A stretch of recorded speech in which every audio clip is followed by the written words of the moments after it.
Now, this is how we can hide the message preview on WhatsApp using your Android. Let me get started and show you how it works. If you are first time on Foxtecc, subscribe so you don't miss videos like this one.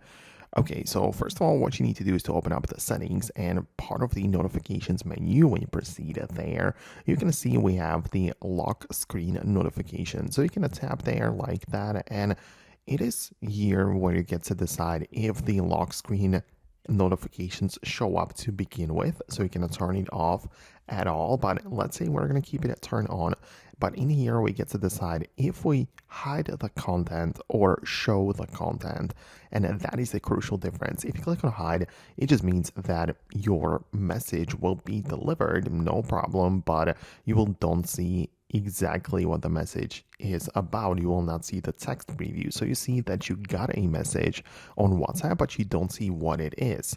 You have a toggle below to show content when unlocked. For example, if you scan your fingerprint or scan your face or somehow get inside your phone, then that message might turn into a preview one. So it's up to you to decide if unlocking the phone reveals the content of the message or not.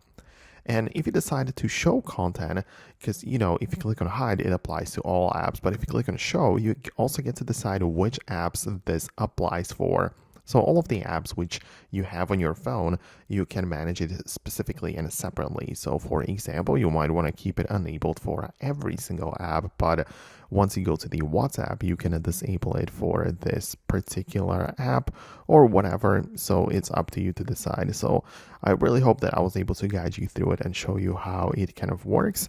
If it's your first time in here, subscribe so you never miss anything important, and I'll see you later.